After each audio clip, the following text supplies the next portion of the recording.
Welcome friends. Today we move to tenses based active and passive voice. Tense के base पर active से passive कैसे बनाया जाता है, क्योंकि एक्टिव पैसिव के लिए टेंसेस सीखना जरूरी है और वो आप सीख चुके हैं। एक्टिव वॉइस में कुछ सेंटेंस दिए गए हैं, आपने उसका पैसिव बनाना है। और आज हम प्रेजेंट इंडेफिनिट टेंस लेते हैं, फिर लेंगे प्रेजेंट कॉन्टिन्यूअस, फिर प्रेजेंट परफेक्ट, फिर प्रेजेंट परफेक्ट कॉन्टिन्यूअस, ऐसे आगे बढ़ेंगे। उसके बाद पास्ट में जाएंगे, फिर फ्यूचर में। नंबर 1 आज हमने लिया है प्रेजेंट इंडेफिनिट टेंस, और उस इंडेफिनिट टेंस में हमें कुछ सेंटेंस हैं, उनके हमने पैसिव बनाने सीखने हैं। पहला सेंटेंस है मोहन रीड्स न्यूज़पेपर। मोहन अखबार पढ़ता है, मोहन समाचार पत्र पढ़ता है। मोहन सब्जेक्ट है, पढ़ता है, रीड्स वर्ब है, क्या पढ़ता है? न्यूज़पेपर। मोहन रीड्स ए न्यूज़पेपर कर देता हूं, आपको सुविधा रहेगी। आर्टिकल लग गया है।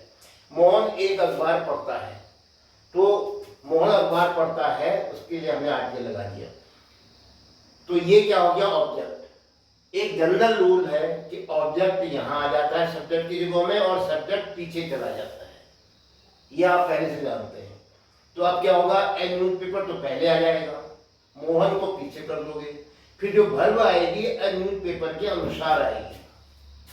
क्या कहा मैंने कहा जो सबसे इंपॉर्टेंट नियम है, जो सब में लागू होगा, वो है ऑब्जेक्ट सब्जेक्ट का स्थान ग्रहण कर लेता है।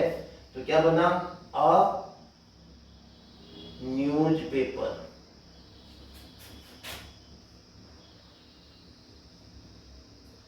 अब इसके बाद वर्ब आती है। वर्ब है यहाँ रीड्स, पढ़ता है, और जो पढ़ता है ये है प्रेजेंट इंडेफिनिट टेंस अफर्मेटिव। तो इसका हो जाता है is am are plus verb की थर्ड फॉर्म। क्या करोगे? इज एम आर में से इन न्यूट्रल के साथ क्या आता है? जैसे इज आता है, ये थर्ड पर्सन सिंगुलर नंबर है तो इज आता है। उसके बाद जो रीड या रीड्स था, इसकी बेसिक फॉर्म में रीड हुई, इसकी थर्ड फॉर्म लाओ। Read red red, is red. अखबार पढ़ा जाता है, अखबार पढ़ा जाता है मोहन के द्वारा। देखो यहां पर ये बाय लगेगा और फिर मोहन पीछे जाके ऑब्जेक्ट का काम करेगा। मोहन के द्वारा अखबार पढ़ा जाता है। ऑब्जेक्ट पहले आ गया, सब्जेक्ट पीछे चला गया, उसके आगे बाय लग गया। और वर्ब बदलने का नियम ये याद रखना आपने, is am are plus verb की थर्ड फॉर्म। या तो इज रेड होता है यहाँ, या एम रेड होता है, या आर रेड। न्यूज़पेपर के साथ इज आया। Yes, we do not play cricket. हम क्रिकेट नहीं खेलते हैं। वी सब्जेक्ट है, डू नॉट प्ले वर्ब है, प्ले वर्ब है, उसका नेगेटिव बना हुआ है, क्रिकेट ऑब्जेक्ट है। तो एक बात तो तय है कि क्रिकेट आगे आएगा, वी पीछे चला जाएगा। एक तो आपने कहा था क्रिकेट तो पहले आ जाएगा, और जो वी है वो यहां चला जाएगा। लेकिन यहाँ क्या है? ये सब्जेक्ट है, नॉमिनेटिव केस में है। यहाँ आएगा तो किस में आ जाएगा? ऑब्जेक्टिव केस में। तो बताओ वी का ऑब्जेक्टिव केस क्या होता है? अस। वी का क्या होता है? अस। तो क्या बना इसका? By us. इसके आगे बाय लगाएंगे और वी का एस बना दिया। अब है वर्ब, डू नॉट प्ले, नहीं खेलता है।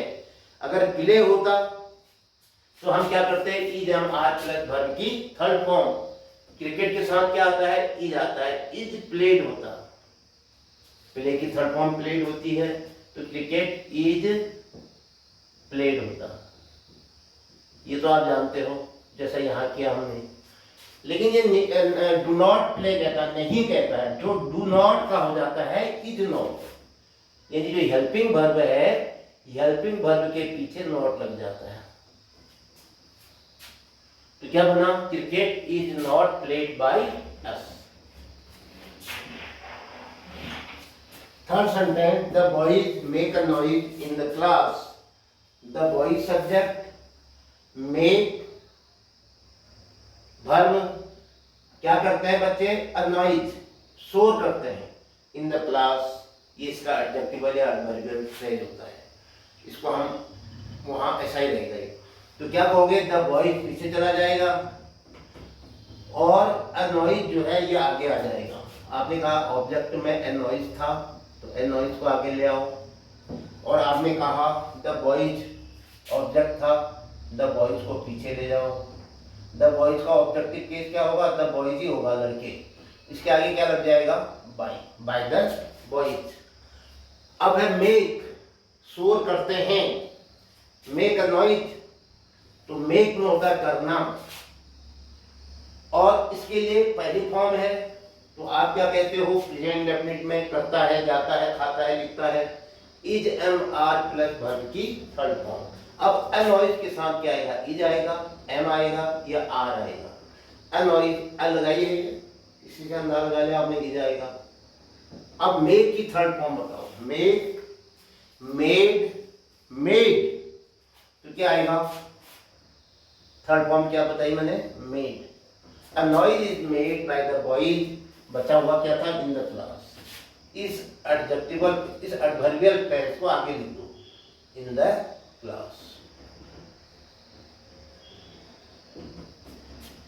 A noise is made by the boys in the class। तो क्या किया, do not make का क्या हो गया, कहाँ था, the boys make का क्या हो गया, बोलो, is made। Next fourth,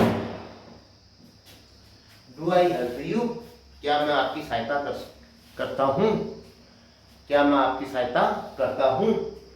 तो एक काम करो, आप इस डू को रहने दो, अभी आई हेल्प यू बनाओ, मैं आपकी मदद करता हूँ। तो क्या हो जाएगा, यू आगे आएगा, आई पीछे चला जाएगा, तो यू आएगा। चलो आपने कहा साहब यू आएगा पहले, लीजिए आपने यू लिख दिया पहले, ठीक है, और आई पीछे चला जाएगा। ये जो आई था ये पीछे जब जाएगा तो आई का क्या हो जाता है, ऑब्जेक्टिव केस, मी। तो आपने कहा ये आई तो पीछे चला जा रहा है, तो आपने मी यहां लिख दिया, और इसके आगे क्या लगा दिया आपने, बाय, बाय मी। अब है हेल्प, हेल्प की तीन फॉर्म होती हैं, हेल्प, हेल्प, हेल्प तीसरी फॉर्म आएगी, और यू के साथ क्या आता है, इज एम आर में से आर आता है, तो क्या बना, यू आर हेल्प्ड बाय मी। कब, जब ये वाक्य ऐसा होगा, आई हेल्प यू, ये भी नहीं होता, ठीक है। अब आपने कहा साहब हमने तो क्या करा, हेल्प में से डू निकाला, आगे रख दिया, और वाक्य प्रश्नार्थक बन गया। इसका मतलब क्या हो गया, क्या मैं तुम्हारी मदद करता हूं।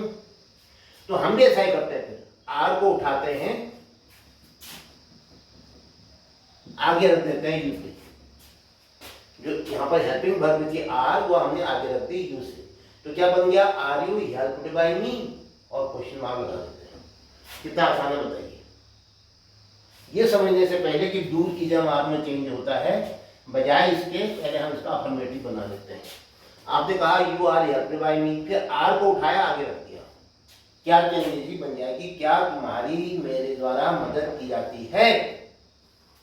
Next fifth, why does the teacher beat the student, अध्यापक ने विद्यार्थी को क्यों पीटा। जो वाई होता है वो वाई रहेगा, यहाँ भी वाई आएगा, ठीक है। अब डज की जगह में क्या आएगा, वैसे तो बहुत से बच्चे ऐसे याद कर लेते हैं, डज की जगह में इज एम आर आएगा, लेकिन हम पहले कुछ नहीं कहेंगे आपसे, हम कहेंगे द टीचर बीट्स, ये डज को यहाँ शामिल कर देंगे बीट में, अफर्मेटिव बना रहा हूँ, the teacher beats the student, और इसको भी इग्नोर कर रहा हूँ, ठीक हो गया। The teacher beats the student, इतना तय है कि द स्टूडेंट आगे आना है और द टीचर को पीछे जाना है, क्लियर है। द टीचर का ऑब्जेक्टिव केस भी द टीचर ही होता है, यहाँ ने है वहां उसका चिन्ह को हो जाता है। तो वाई बोलो, द स्टूडेंट्स, वाई को मैं भी इग्नोर कर रहा हूं, द स्टूडेंट्स, द स्टूडेंट, ठीक है। अब बीट्स क्या होगा, द स्टूडेंट एक विद्यार्थी है तो इज बीटन, फिर क्या है, टीचर है, ये टीचर, इसको पीछे ले जाओ, इसके आगे बाय लगा दो, बाय द टीचर। आपने कहा ये होता है साहब, तो वाई को इग्नोर करो, the student is beaten by the teacher. लेकिन आपने कहा ये वाक्य तो ऐसा है ही नहीं, ये वाक्य तो इंटरोगेटिव है, तो वाई आना है इसमें, फिर डज लगा है, तो आप क्या करो, ये इज जो है इसको उठाओ, द स्टूडेंट से पहले लिखो। Why is the student beaten by the teacher, और मार्क ऑफ इंटरोगेशन, जो क्वेश्चन मार्क था वो आपने यहाँ लिख दिया। बहुत से बच्चे ऐसे याद कर लेते हैं कि does, do, is and are में चेंज होते हैं, तो पहले लिख देंगे सीधे वाई इज, स्टूडेंट के साथ इज आता है तो why is the student beaten by the teacher. Third form आती है पैसिव में, उनको पता है, तो बीट की थर्ड फॉर्म बीटन होती है, और जो टीचर था वो पीछे चला जाता है, उसके आगे बाय लग जाता है।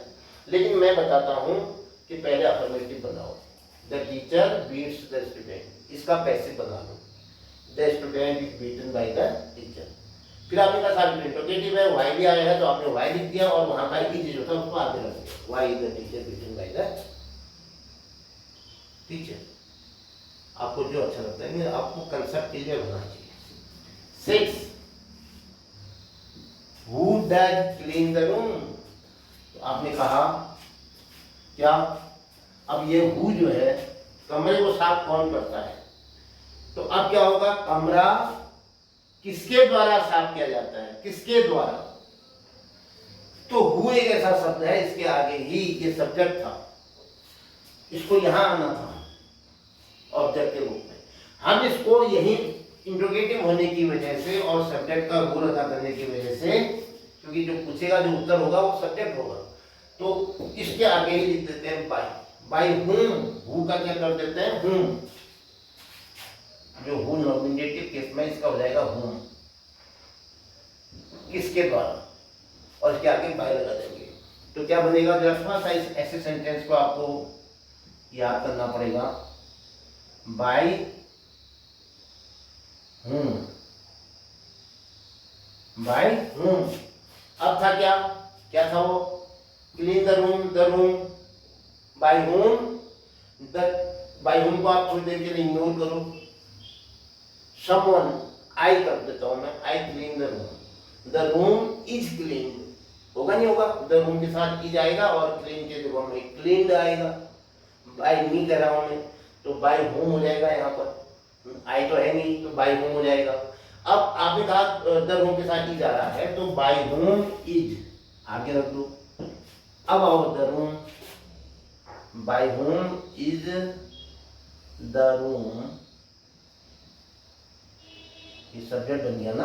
अब वर्ब, अब आई आधी अधूरी, आधी अधूरी, आधी यहाँ गई आधी यहाँ गई, third form, by whom is the room clean, by whom, लेकिन ऐसा होता नहीं है, WH वर्ड है तो इससे पहले आएगा, by whom is the room clean, और एक क्वेश्चन मार्क। ऐसे वाक्य को थोड़ा रट लीजिए, ऐसे वाक्य ढूंढिए बुक में, और उनको आप कैसे बनाएंगे। द प्लेयर्स प्ले फुटबॉल, खिलाड़ी फुटबॉल खेलते हैं, खिलाड़ी सब्जेक्ट, प्ले खेलते हैं, फुटबॉल ऑब्जेक्ट। फुटबॉल को आगे लाना है, ये तो आप जानते ही हो, फुटबॉल को हमने आगे ले लिया।